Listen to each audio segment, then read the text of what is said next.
Und mit mir im Studio sind jetzt Susanne und Josie und wir dürfen jetzt noch ein Q&A miteinander machen. So schön sind ihr da.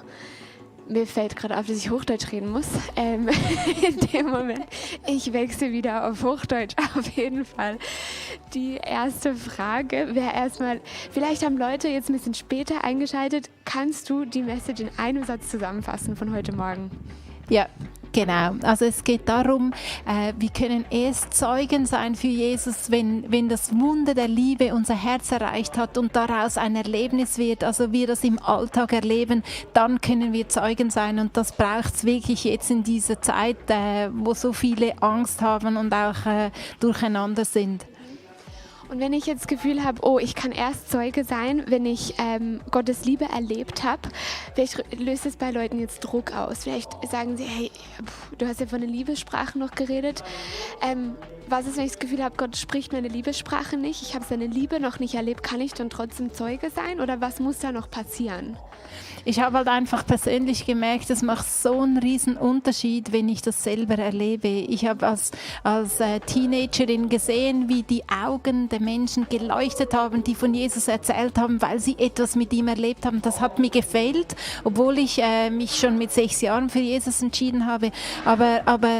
Und ich hätte mir das gewünscht, dieses Leuchten in den Augen, wenn ich von Jesus erzähle, aber das hat mir einfach irgendwie gefehlt und ich habe darum gebeten und es hat ein paar Jahre gedauert, aber je mehr Bereiche ich von meinem Leben diesem Jesus anvertraut habe, auch ganz praktisch und alltäglich, desto persönlicher habe ich ihn erlebt und es war jetzt nicht so ein Moment, sondern einfach so ein Prozess, wo die Beziehung viel persönlicher geworden ist.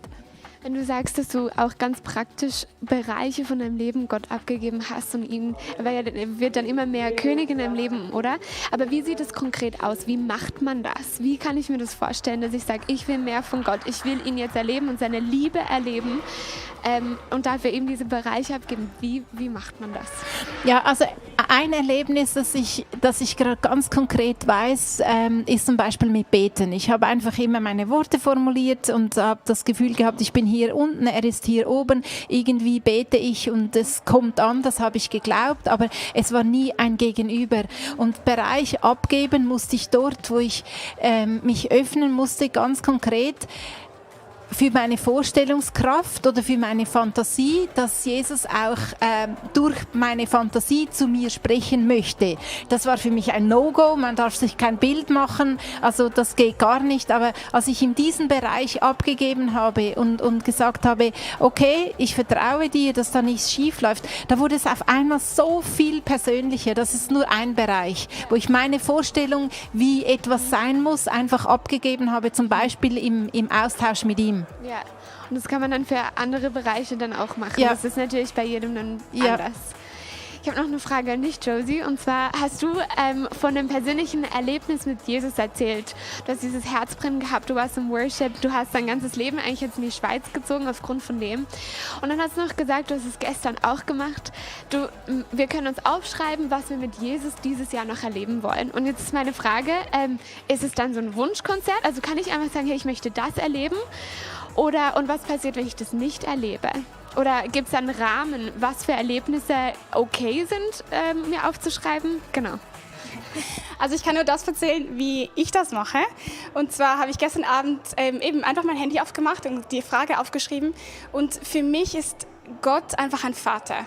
Und ich stelle mir immer vor, wenn ich jetzt einen Wunsch habe oder hatte als Kind, bin ich zu meinem Vater gegangen und habe gesagt, egal welchen Wunsch, hey, das wünsche ich mir.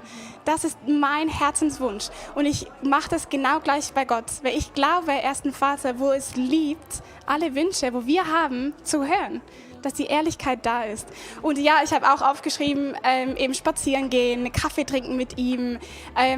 Etwas ist mir in den Sinn gekommen, ich möchte mit ihm gerne ein Lied schreiben dieses Jahr.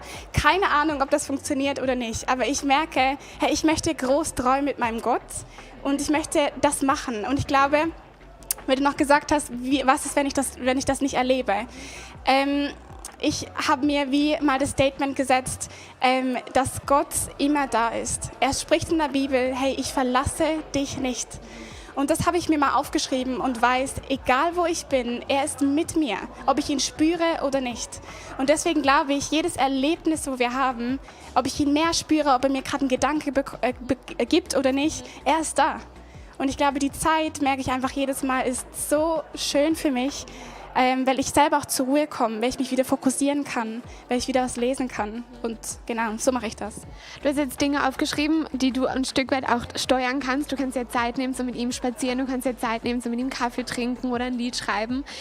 Was ist, wenn es auch Wünsche sind, auf die ich selber keinen Einfluss habe? Zum Beispiel heute, Valentinstag. Jemand hat aufgeschrieben, ich wünsche mir einen Partner. Wie sieht es da aus? Gute Frage. Ich glaube auch aufschreiben und dafür beten und daran glauben, dass Gott seinen Weg hat. Ich bin momentan die Bibel durchlesen und ein Bild, das mir so geblieben ist und mir geholfen hat, für genauso viele Momente war, als die Israeliten unten sich angesiedelt hat in einem Lager und sie haben gesagt, hey, es passiert nichts und Gott ist nicht da und obendran war Biliam und Gott hat sie in dem Moment von oben hin an, das haben sie gar nicht mitbekommen, gesegnet. Das haben sie nicht gespürt. Und manchmal denke ich mir, ich sehe einfach auch nur das, was vor mir liegt und was passiert. Aber ich weiß, es gibt in der unsichtbaren Welt Dinge, wo Gott bereits tut. Wie lange das geht, keine Ahnung, aber er wirkt. Ja. So cool. Mega cool, einfach auch das Vertrauen von dir zu spüren und wie du da mit dir jetzt unterwegs bist. Apropos Segensgebet, Susanna, würdest du gerade noch ein Segensgebet für uns aussprechen? Mache ich sehr gerne. Ich glaube, das Segensgebet steht im 2. Korinther 13, Vers 13 und es heißt, dass die Liebe Gottes, die Gnade von Jesus und die Gemeinschaft des Heiligen Geistes mit uns ist. Und was für ein schönes Segensgebet, dass du einfach weißt, in dieser Woche, heute und jeden kommenden Tag, dass die Liebe Gottes mit dir ist und du kannst es nicht verkacken und du bist gesegnet mit der Liebe von Gott. Du bist gesegnet mit der Gnade von Jesus. Das heißt, du kannst es nicht verdienen, du kannst es nicht verkacken, du kannst es nicht verdienen. Die Gnade von Jesus ist mit dir und die Gemeinschaft des Heiligen Geistes. Das heißt, wie Josie schon gesagt hat, du bist nie allein. Und mit den 3 Dingen segne ich dich. Das bedeutet, dass sie ab heute für jeden kommenden Tag dein Leben bestimmen. Im Namen Jesus. Amen.